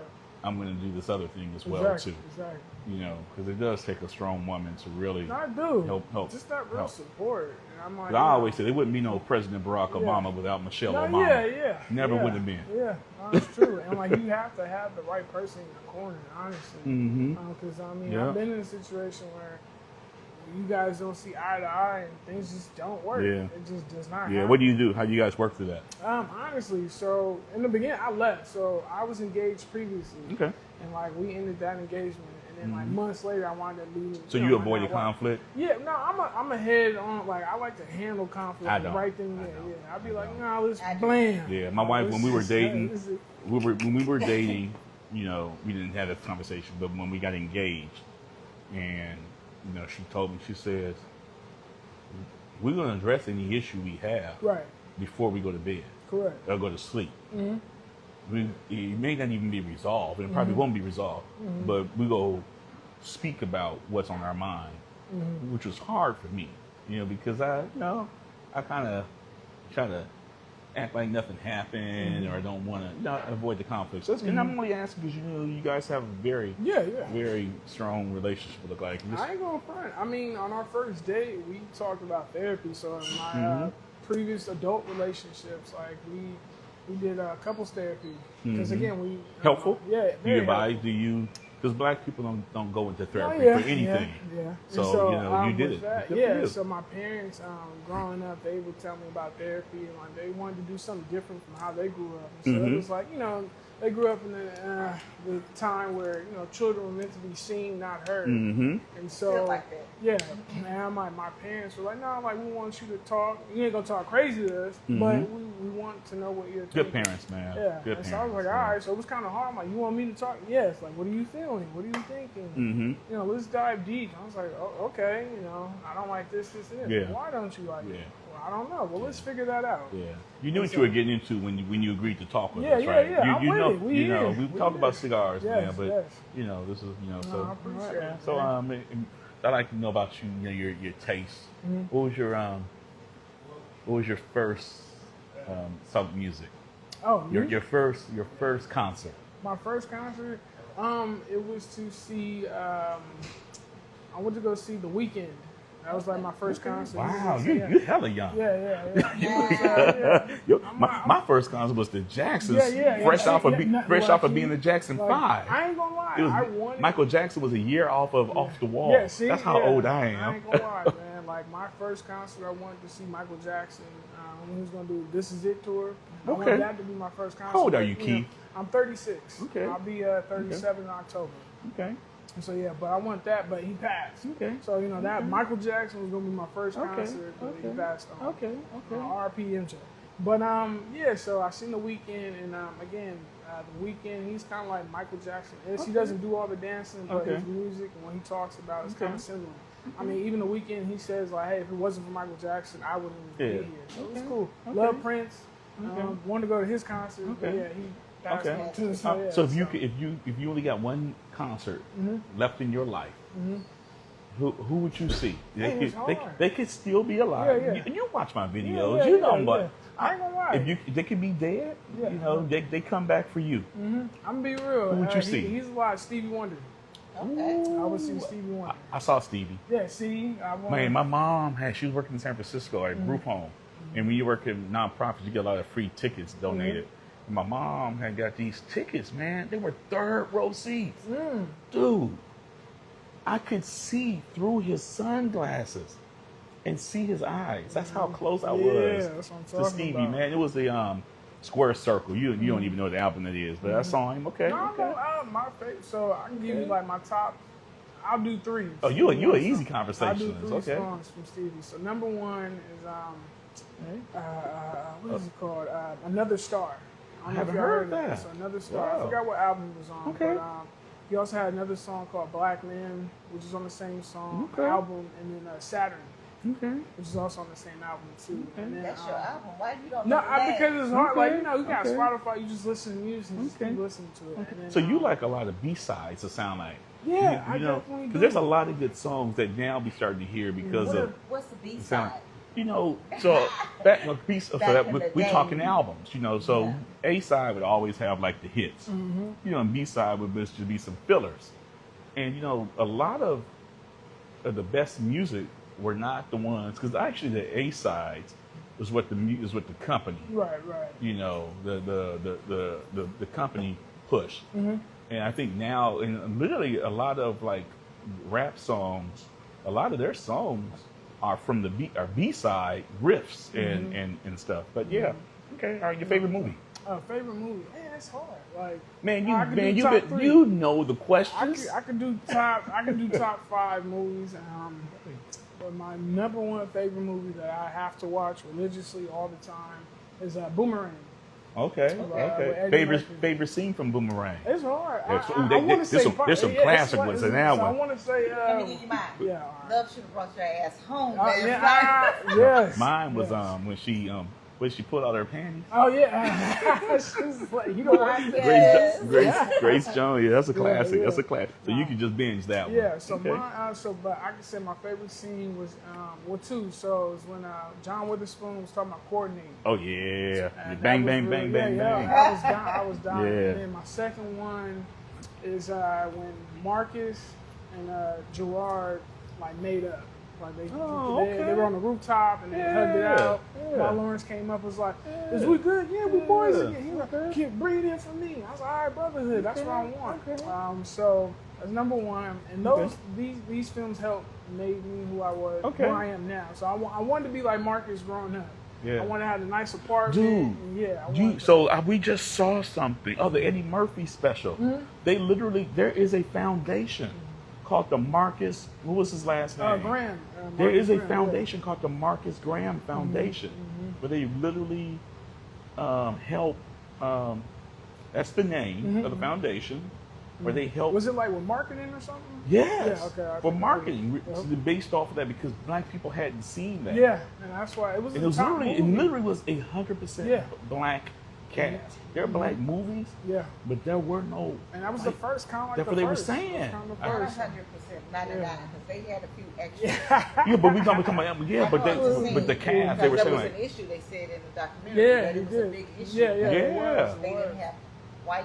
Yeah. And it was but like, Eddie Murphy said he wanted to make a point of being that. And I wanted to let you know to say that when you mentioned that impact, and that literally is why, because that image of people seeing that excellence is something they hadn't seen. It's like it's achievable. Like, okay, hey, I can, because he was like VP at the point in time of marketing. Strange, around there. Lady Eloise. Yeah. And so number 2, The Wood. You remember The Wood? Oh, That's a good one. Yeah, the About wood. growing up. Yeah. You do a flashback. They flash Exactly. back to their That's why I was childhood. like, man, I can't wait to grow up. Yeah. And now yeah. my last one, my top three, I would say The Best Man. Okay. The first one. Yeah, the first one. Okay. And I remember when my parents took me and my sister to see The Best Man. And it's crazy because me being 36, like that's the age of everybody, in the movie. I was like, man, I can't wait to grow up and experience life and go out and do all this stuff. So so those are my top three movies that like I gotta watch periodically in my life. So do you have a circle of friends, close friends? Like you talk about The Best Man. You talk about Boomerang and how the brothers made up, and you talk about The Wood. So it sounds like you have a core group of I got a friends? core group, and like even when I got married, I had 7 groomsmen. And, my wife had 7 bridesmaids and stuff, and like just it's people I still talk to from kindergarten. I kicked it with some folks from middle school a couple Fridays ago. And like, we graduated. I graduated from middle school in 2003, and like to see each other now, it's like, dang, like it's been 20 plus years. Like, oh god, it's crazy. So I still have my core group of friends, and it feels good to kind of reflect and kind of go back and reminisce. Because like, man, like we thought we was doing everything, and now we're actually doing everything as adults. So it feels good. It sounds like relationships is important to you, and we've talked offline about even in this how you can't do business with just anybody and stuff too, and even personal stuff. How important are relationships to you? Very important, because I mean, it's everybody's different. Everybody comes from different walks of life. People have their experience of what like made them them. And so to me, for example, like Gary and Denise, when I met him and his wife, it was interesting. They're older white folks, and like the fact that we were able to sit down, have a cigar, and find some things that we have in common. So Gary, he used to wrestle too. We talked about that and like that experience, and then we were watching World Cup, talking about soccer, and it felt good. Like I feel like it's just real important to have like good lasting relationships with people, even with y'all. Like I mean, again, meeting y'all at Marco's event, at the Hercules class, the etiquette class, and I'm just talking, and then again, it'll be a year next month. It seems like it's been so much longer with us and Hercules and even Ron and Shira Wine. Chad, it's because of those relationships, man. And everything ain't for everybody. Yeah. And but when you find those people that you really can truly, kind of bond with and build with at the same time, it's special. Yeah, it's it special. definitely is. It definitely is. And that's why I feel it's important. That's why I enjoy smoking cigars, because again, there's no you check your ego out the door. Yeah. And I'm like, again, I've been in lounges where I just sat down, I'm just being here for hours, just talking, just reminiscing, just bringing up stuff. So like the power of the leaf is real, the brotherhood of the leaf, the sisterhood of the leaf is really important. And again, like, I also enjoy too, like passing cigars. Like, if like, let's say I went to the humidor, I bought 10 cigars and I'm ready to smoke. Somebody comes in, sits next to me, and we strike up a conversation. And I was like, hey, you try this shit? No, I haven't. Here, try that. We'll swap cigars. Like, that's cool too. Yeah. Like, that's real good. Yeah, and she'll give me, I'm getting daggers because she tells me all the time, because I'm always on that other end. Even the other day, somebody had bought probably about a $500 box of cigars. And he literally was like, have you smoked this cigar? And he literally opened the box and gave me the very first cigar. My wife would tell me all the time, I'm being selfish. You only pack enough cigars for... He don't even pack cigars for me. And so I have to be intentional. But that's self-awareness, right. To even be able to claim it, to acknowledge it, and even say it right here. No, it's true. And hearing you say that kind of even reinforces it. That something I can do better. Right. But it's cool, I pay attention to listen to you. But Apply. I know, and I need to work on applying. But and I again, will. having the conversations and doing what we're doing right now, having a herf session, that's what it's about. Yeah. Speaking of herf sessions and relationships, so the last question. You got to know what this last question is. I got you. You know what it is?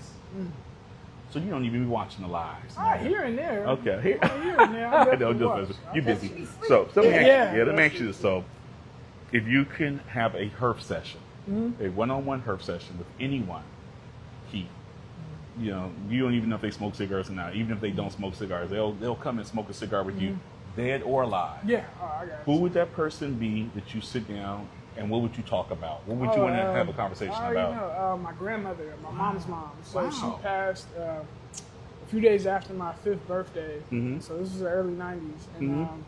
with her, like, you know, everybody got the mama's boy. I was a grandma's boy. Like, that was... Did you call it Big Mama? Like, yeah, nah, Grandma Willie, like, that Grandma was... Willie. Yeah, Okay. like, Willie and Jean. Wow. So, yeah, so I definitely want to smoke with her. What would your conversation be? What would just, you, if you can ask her something? Just like I would want to learn more about how she grew up. She's from St. Augustine, Texas, Mhm. and so you know, just that experience, you know, and just understanding her journey, what she went through. Mhm. You know, again, you know, raising my mom, you know, raising my uncle, my aunt, and my uncle. You know, just understanding that. Like, I just really want to hear her journey, how she got to get where she was at. Yeah. Do you think she would smoke a cigar with you? She probably would try. She used to smoke cigarettes, so yeah. Boy, she all our probably- grandmothers did, man. They remember they had that cigar, the cigarette in their hand. They had the phone, Yeah. like this, and they be cooking. Yep. Yeah. So I was You like, remember that? That would have been cool. My grandmother didn't She didn't smoke, smoke? but my mama That did. was- And she had the phone, and she didn't stir. Oh, but no, some real stuff like that's somebody I would want to smoke Wow. with. Though. Just have that That's good. conversation, and then just update her what I've been doing. You know. She'd be proud of you. Yeah, She'd be proud of you, man. I probably would have stayed with her. I probably would have moved out of my parents' house and lived with Yeah. her for some time, and then got my own spot. So Yeah. I definitely for sure would have done that. But I was grandma's boy.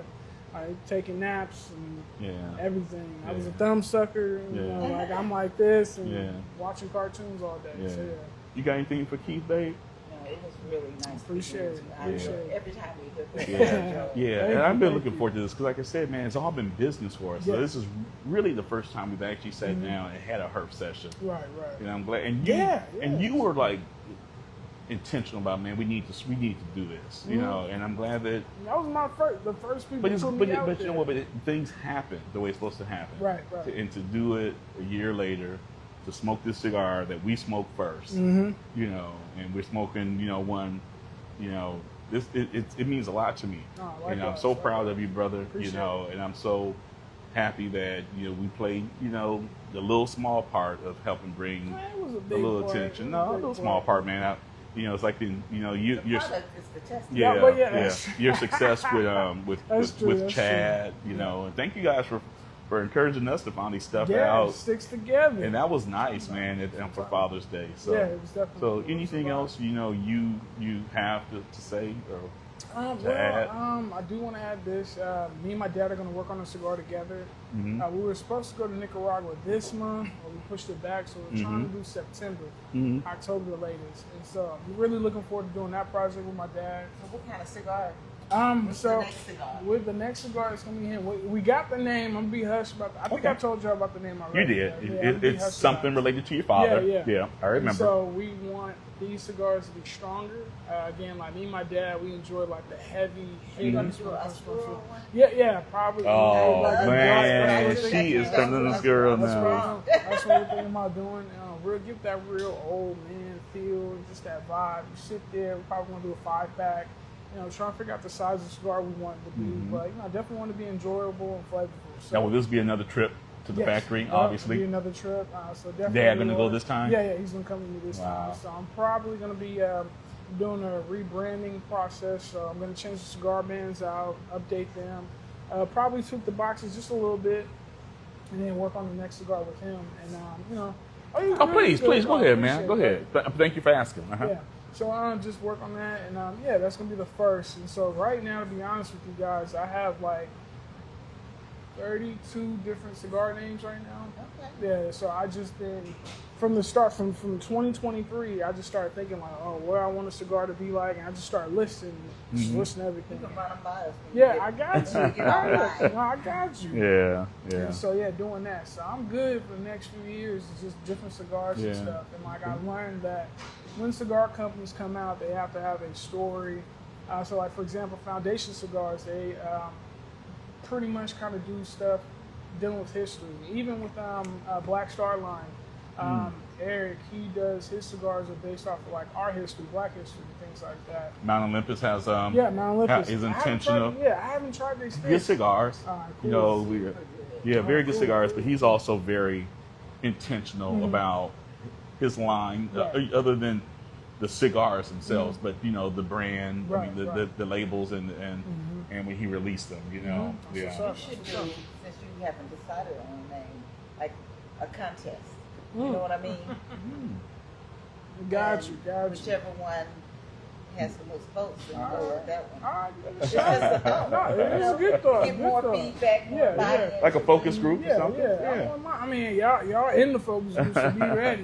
Be ready for these tests, man. But I think, you know, again, I just want to say thank you to both of y'all. Yeah, thank you. Just showing support. Giving us your time. Nah, man, it's cool. Like, y'all been genuine since I met y'all. Thank you. Ain't switched up, nothing. Yeah, So we can't, man. I can call y'all personally, just have a 10, 15, 30-minute, hour conversation. Y'all be like, hey, come to the house. All right, let's drink some wine. And, let's do it. So, but I appreciate you guys doing this for me. So Appreciate you. And congratulations again on all your hard hard work paying off, man. So thank you guys again for following us, and thank you for supporting Keith Cromartie Cigars. If you haven't tried Cromartie Cigars, definitely give them a try. Yes. And again, you can find your cigars where at, and also how to find you online. So you can find me on Cromartie Cigars on Instagram. You can also place orders. Just hit me up in the DMs, and we'll make it happen. And then if you are ever in Las Vegas, stop by Tap and Ash. Check out Melvin and his team. If you're out in Lodi, come through and check out meet Gary and Denise. Stogies out in Lodi, California. And then if you're in Burlingame, California, which is like South City-ish.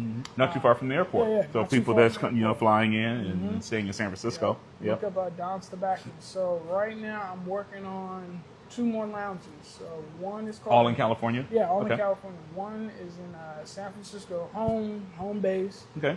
It's called the Humidor. I'll sit down with them probably next week. Okay. They said put them down for 2 boxes of my cool. And then my last shop I want to check out is Napa Cigars. Tristan. Tristan's. So Good people, man. No, good people. Maybe let us know when you plan on going there, because we've been my wife, even before the one in Maine, she's been wanting to go there and smoke some cigars. You been there yet? No, I have been to Napa Cigars, but I haven't done their dinners. So, but you have been to Napa Cigars. Yeah, I have been to Napa Cigars. You smoking on the loft? No, I haven't been to the loft. So I gave Tristan like 4 sticks to try out, and like he reached out back to me after PCA.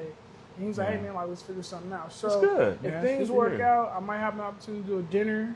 So we'll, fingers crossed, let's see what's up. But if I do a dinner, I'm gonna do something special. And, They're great. I'm gonna be honest with you. And shout out to Napa Cigars again, because they have allowed us to interview two amazing people. Literally that they helped bring out.